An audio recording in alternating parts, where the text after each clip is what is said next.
एक कंपनी इतनी पावरफुल हो जाए कि वो एक पूरी कंट्री को तबाह कर दे, उसकी जमीन, उसके खेत, उसके पीने के साफ पानी को जहर बना दे और वहां के लाखों लोगों को जानबूझकर कैंसर का मरीज बना दे। और फिर वो कंपनी इतनी ताकतवर हो जाए कि अपने खिलाफ उठने वाली हर आवाज को पूरे जोर के साथ दबा दें, चाहे उसके लिए उसे मिलिट्री ही यूज क्यों ना करनी पड़े। और फिर वो कंपनी पैसा और मीडिया प्रोपेगेंडा यूज करके अपने हर जुर्म पर पर्दा डाल दें, क्योंकि जो कुछ उस कंपनी ने किया है अगर वो खुलकर सामने आ जाए तो पूरी दुनिया हिलकर रह जाएगी। लेकिन अब वक्त आ गया है कि इस कहानी को सबके सामने एक्सपोज किया जाए। आज की वीडियो में हम आपको बताने जा रहे हैं एक ऐसी ही कंपनी की कहानी जिसने अपने फायदे के लिए लाखों इंसानों की जिंदगी दांव पर लगा दी। ये कहानी शुरू होती है 19वीं शताब्दी में 1833 में लंदन में एक बहुत बड़ा बिजनेसमैन था जिसका नाम था सैमुअल समुद्री खोल, या जिन्हें सी शेल भी कहा जाता है। उनकी इंपोर्ट एक्सपोर्ट का काम करता था। 1870 में सैमुअल के मरने के बाद उसका सारा बिजनेस उसके दो बेटों के कंट्रोल में चला गया।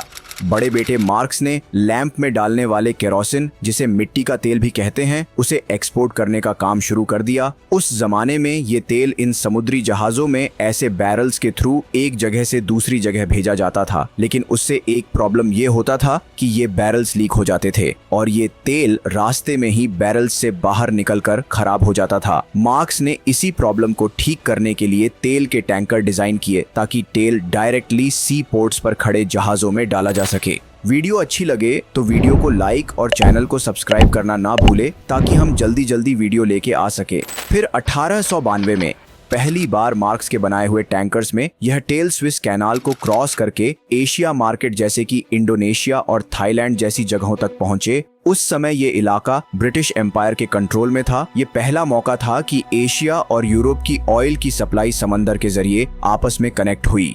इस एक ट्रिप की वजह से मार्क्स को एक बहुत बड़ी बिजनेस अपॉर्चुनिटी नजर आ गई। उस जमाने में सिर्फ एक और कंपनी थी जो तेल सप्लाई करने का काम कर रही थी और वो थी स्टैंडर्ड ऑयल, रॉकफेलर फैमिली की अपनी ऑयल कंपनी। लेकिन स्टैंडर्ड ऑयल सिर्फ यूरोप तक तेल सप्लाई कर रही थी और उन्हें जब पता चला कि मार्क्स अपने तेल टैंकर्स लेकर एशिया गया है तो उन्होंने मार्क्स को ऑफर दिया कि वो स्टैंडर्ड ऑयल के टैंकर भी एशिया सप्लाई करना शुरू करें और बदले में उनसे कमीशन ले ले। मगर मार्क्स के दिमाग में कुछ और ही था। उसने सोचा कि किसी और कंपनी के लिए काम करने से बेहतर है कि क्यों ना अपनी खुद की तेल ट्रेडिंग कंपनी बनाई जाए। लेकिन ये बड़ा रिस्की काम था क्योंकि रॉकफेलर की कंपनी उस वक्त हर जगह छाई हुई थी और स्टैंडर्ड ऑयल के मुकाबले में कंपनी खोलने का मतलब था उनसे दुश्मनी लेना। मगर मार्क्स ने किसी की परवाह किए बगैर 1907 में रॉयल डच पेट्रोलियम के साथ मिलकर एक नई कंपनी बनाई और उसका नाम रखा शेल। स्टैंडर्ड ऑयल को चैलेंज करना कोई आसान काम नहीं था, लेकिन उस टाइम तेल की वेरी हाई डिमांड होने के कारण कि शेल अब स्टैंडर्ड ऑयल को बीट करके दुनिया की सबसे बड़ी ऑयल कंपनी बन चुकी थी। एवं वर्ल्ड वॉर 1 में शेल ब्रिटिश आर्मी को सबसे ज्यादा तेल सप्लाई करने वाली कंपनी बन गई थी। बल्कि कई डॉक्यूमेंट में तो ये भी लिखा गया है कि अगर शेल ना होती तो शायद एलॉयज कभी भी जर्मन्स को हरा नहीं पाते। वर्ल्ड वॉर 1 के बाद दो चीज साफ साबित हो चुकी थी। एक यह कि तेल 20वीं सेंचुरी का सबसे इम्पोर्टेंट रिसर्च है, जिसके पास भी तेल सप्लाई का कंट्रोल होगा वही दुनिया पे राज करेगा। दूसरा यह कि शेल अब स्टैंडर्ड ऑयल को बीट करके दुनिया की सबसे बड़ी ऑयल कंपनी बन चुकी थी। लेकिन तेल की सबसे बड़ी दिक्कत यह है कि आप अपनी मर्जी से इसकी सप्लाई या प्रोडक्शन बढ़ा नहीं सकते। एक तो तेल रिजर्व्स कुछ लिमिटेड कंट्रीज के पास हैं और दूसरा इसे एक्सट्रैक्ट और रिफाइंड करना अच्छा खासा महंगा काम है। और फिर जिन कंट्रीज के पास तेल के रिजर्व हैं वो अपने नेचुरल रिसोर्सेज को लेकर काफी प्रोटेक्टिव होते हैं। इसीलिए मार्क्स के मन में इसका सॉल्यूशन ये आया कि वो कोई ऐसी कंट्री ढूंढे जिसके पास तेल के बड़े रिजर्व्स हो, वो कंट्री अच्छा खासा गरीब भी हो और वहां पर अच्छा खासा करप्शन भी हो। ये सारी कंडीशन सिर्फ एक कंट्री पर पूरी तरह से अप्लाई होती थी और वो था अफ्रीका के वेस्ट में लोकेटेड अफ्रीका का सबसे रिसोर्स रिच कंट्री नाइजीरिया। पूरे अफ्रीका के सबसे बड़े तेल और नेचुरल गैस के रिजर्व्स नाइजीरिया में है। इसी अपॉर्चुनिटी को देखते हुए शेल ने 1940 में नाइजीरिया में अपनी कंपनी सेटअप कर ली और फिर नेचुरल खूबसूरती से मालामाल ये कंट्री लालच और पावर की भेंट चढ़ गया। शेल ने नाइजीरियन गवर्नमेंट के साथ पार्टनरशिप कर ली ताकि उनके और $1 बिलियन के प्रॉफिट के बीच कोई और ना आ सके। अब आप चाहे लोगों के पीने का पानी या किसानों के खेतों तक जाने वाले पानी को जहरीला ही क्यों ना बनाए, कोई आपको रोकने वाला नहीं। किसान अपने खेत जाते हुए डरते थे कि गलती से उनसे माचिस ना जल जाए और सारे खेतों को आग ना लग जाए। नदियों में पानी कम और तेल ज्यादा था। कई किसान तो लिटरली नदियों के ऊपर फैले इस तेल में तैरकर अपने खेतों तक पहुंचते थे। सारी नहरें तेल की वजह से खाली हो चुकी थी। लोग पानी लेने के लिए नल खोलते तो उसमें से भी तेल निकलता। लोगों में कैंसर फैलना शुरू हो गया। ऐसी ऐसी बीमारियां फैलने लगी जो पहले किसी ने सुनी भी नहीं थी। खेत बंजर होने लगे और मजबूरन लोगों ने शैल के खिलाफ प्रोटेस्ट करना शुरू कर दिया। लेकिन जब गवर्नमेंट ही आपकी पार्टनर हो तो प्रोटेस्ट आपका कुछ नहीं बिगाड़ सकते। 1990 में शैल के खिलाफ होने वाले प्रोटेस्ट को रोकने के लिए आर्मी बुलाई गई और निहत्थे लोगों पर गोलियां चलाई गई और ग्रेनेड फेंके गए। साथ ही 600 घरों को आग लगा दी गई जिसमें 80 लोग मारे गए। इन लोगों का जुर्म सिर्फ ये था कि ये एक कंपनी के खिलाफ आवाज उठा रहे थे जिसने इनके पीने का पानी और खाना उगने वाले खेतों को जहर बना दिया था, जिसकी वजह से इनके बच्चे कैंसर से मर रहे थे। शैल को इस सारी ट्रेजेडी से कोई फर्क नहीं पड़ा,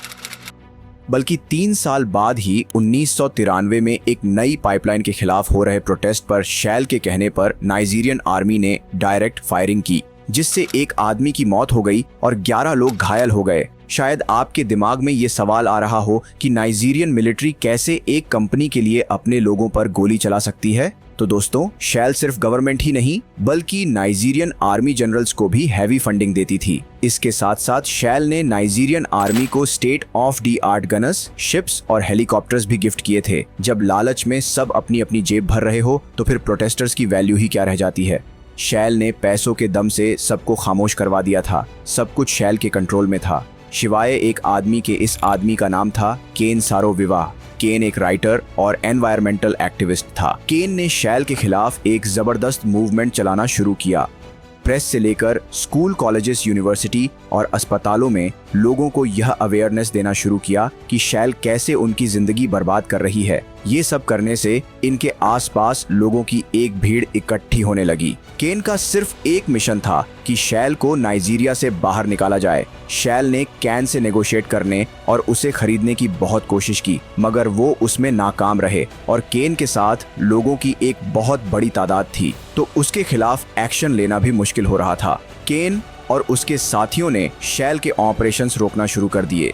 तेल ले जाने वाले ट्रक्स को रोड पर रोक लिया जाता। प्लांट पर काम करने वाले इंजीनियर्स को डराया धमकाया जाता ताकि वो नाइजीरिया को छोड़कर वापस अपने कंट्री चले जाए। और हिस्ट्री में पहली बार शैल के ऑपरेशंस पर असर पड़ना शुरू हो गया था, जिससे शैल को पहली बार एक झटका लगा था। एक आदमी उनके रास्ते में सबसे बड़ी रुकावट बन चुका था। उसको हटाने के लिए बहुत ही स्मार्ट प्लान की जरूरत थी। शैल के लोग नाइजीरियन इंटेलिजेंस के ऑफिसर्स के साथ बैठे और उन्होंने केन को रास्ते से हटाने का एक प्लान बनाया। कुछ हफ्तों बाद कैन के गांव के 4 लोकल चीफर्स को बेदर्दी से मार दिया गया और इसका इल्जाम कैन और उसके साथियों पर लगाया गया। हालांकि जिस दिन ये मर्डर हुआ था, कैन उस दिन गांव में था ही नहीं। केन के गांव के चंद लोगों को रिश्वत देकर झूठी गवाहियां दिलवाई गईं और फिर 1 साल बाद ही 1995 में कैन और उसके 9 साथियों को फांसी दे दी गई। शैल का मैसेज बहुत ही क्लियर था, जो भी शैल के खिलाफ जाएगा उसका यही अंजाम होगा। इन 9 लोगों की फैमिली ने नीदरलैंड में शैल के खिलाफ केस किया और फिर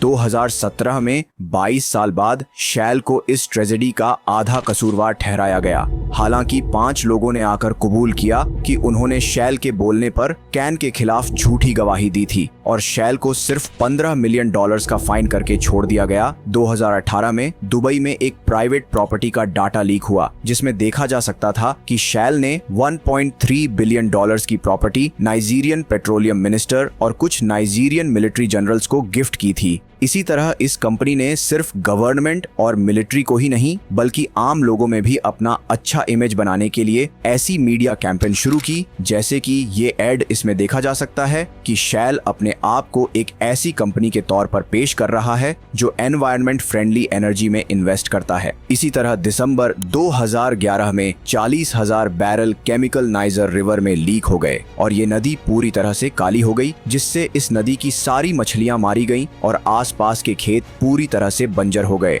लोगों के पास पीने का पानी तक नहीं रहा और बदले में शेल ने सिर्फ ये कहा कि ये बैरल्स लीक होना शेल की नहीं बल्कि नाइजीरियन पेट्रोलियम वर्कर्स की गलती है। 2017 में एक स्टडी पब्लिश हुई जिसमें यह कहा गया कि जो प्रेग्नेंट महिलाएं नाइजर रिवर के 10 किलोमीटर के रेडियस में रहती थीं, उनके छोटे बच्चे के पहले महीने में मरने के चांस 50% है और अगर वो बच भी गए तो भी फिजिकल और मेंटली डिसेबल्ड होने के चांसेस 40% है। इन सब के बाद नाइजीरियन में शेल के खिलाफ काफी गुस्सा बढ़ गया, बल्कि अब तो कई ग्रुप हथियारों के साथ शेल और नाइजीरियन गवर्नमेंट के खिलाफ लड़ाई कर रहे हैं और पूरे देश में एक सिविल वॉर जैसी सिचुएशन बनी हुई है। और उसकी वजह सिर्फ एक कंपनी है। एक कंपनी ने अपने मतलब और लालच की वजह से एक पूरे देश को बर्बाद करके रख दिया है। आपकी इस बारे में क्या राय है, नीचे कमेंट्स में बताएं। अगर आज की वीडियो अच्छी लगी तो वीडियो को लाइक और चैनल को सब्सक्राइब जरूर कर दें। मिलते हैं नेक्स्ट वीडियो में। Thank you.